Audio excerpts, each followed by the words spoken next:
Right. In this video, I'm going to talk about how to set up a structural analysis of a shell structure using Karamba or Grasshopper. So I have here the Grasshopper open. I'm going to model some kind of like vault-shaped structure. Let's see, I'll do like something simple here. I'll just make a plain. Oops. Set it to a certain dimension. Okay.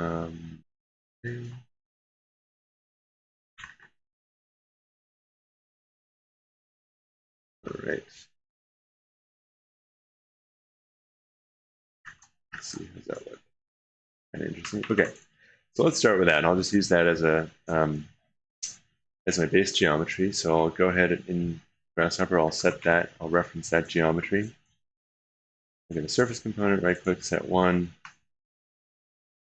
Now Karamba is going to require us to turn this geometry into a mesh. I'm going to go to mesh surface. There we go. And that'll subdivide our NURB surface into a mesh. We can set the number of subdivisions in each direction. Looks pretty good.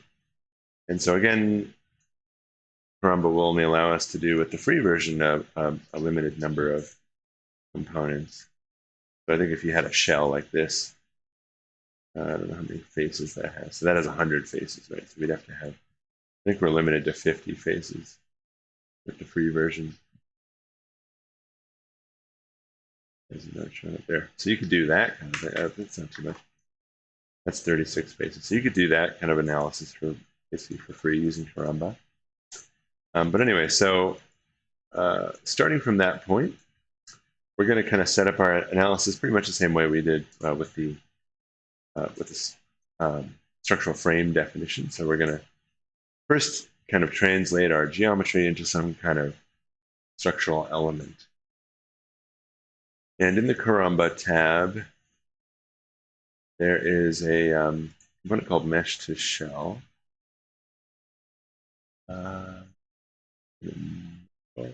Mesh to shell. I'll grab that guy. And all we gotta do is plug in our mesh. And because it's gonna form like a kind of a, as if we were making a concrete vault or something like that, it's going to form a kind of structural analysis of this as a whole surface. We don't really need to apply a cross-section in this case. So we basically, that's an element, that's our structural model, structural component. And like with the frame definition, we're also going to apply a load. If I go to loads, get our general loads definition here. I'll keep it on gravity. Basically all we got to do for now. And we need to set supports. And if I go to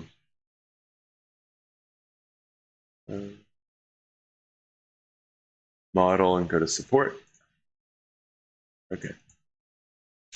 Just like before, the conditions that we below mean like translation. So whether or not the point at which we constrain our model can either kind of slide or rotate in any dimension. We're just going to go ahead and turn them all on. Basically, we're constraining our point to a fixed position, fixed rotation. And we need to create some points. Well, I wonder how we can do this. Maybe I'll just go ahead and the corner points should be the same as our original surface. So I can just go ahead and reference some points from our Rhino space. I'll get a point component, set multiple. Make sure you're actually snapping to the corner of your surface, otherwise it won't recognize that that's attached to your structure. All right, we'll plug that into our supports.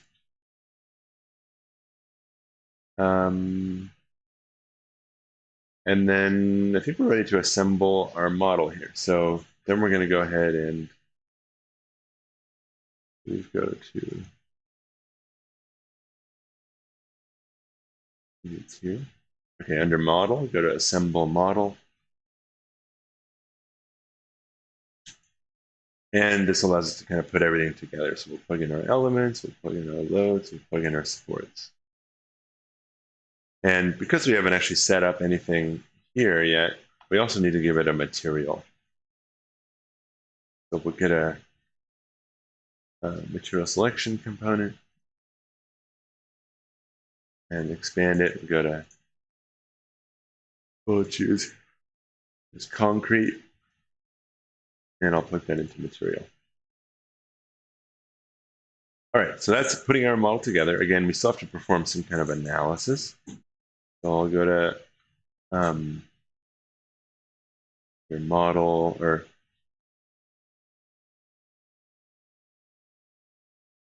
perhaps under results.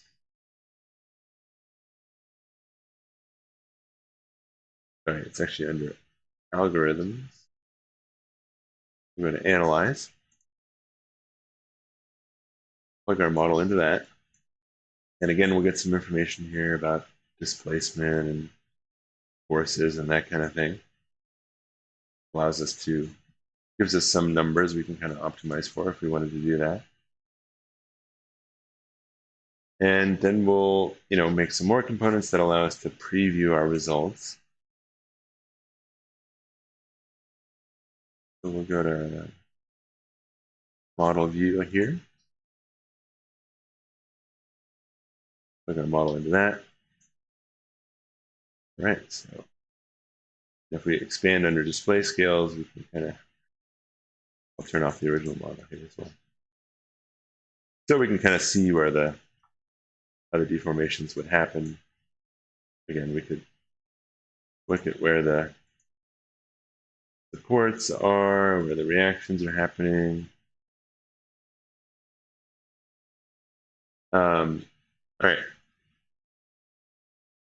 And then, in order to kind of see a diagram of the forces moving through our geometry, we're going to get another component called shell view under results. And here where it says shell view, I'll plug the model into that. Let me unpreview this guy.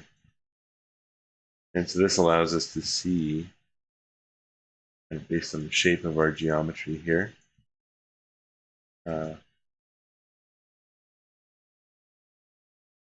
what the deformation of our model would be. Geometry resolution up.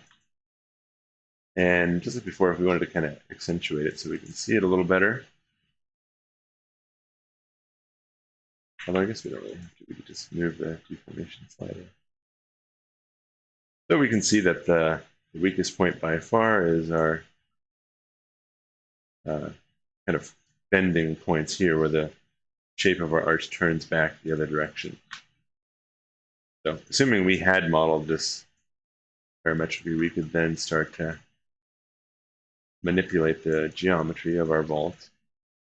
I'll just do it manually in Rhino real quick to give us a sense of what's going on here. But it should kind of update live. See, that very much changes the performance of our vault there. Now it's actually deforming the opposite direction. And so we can get closer and closer to kind of a form where that's much more balanced. That shape of that arch. And of course, if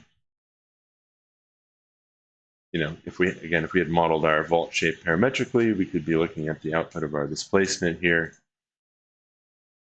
and trying to minimize that using Galapagos or some other optimization algorithm. All right. So that's basically how I do a kind of vault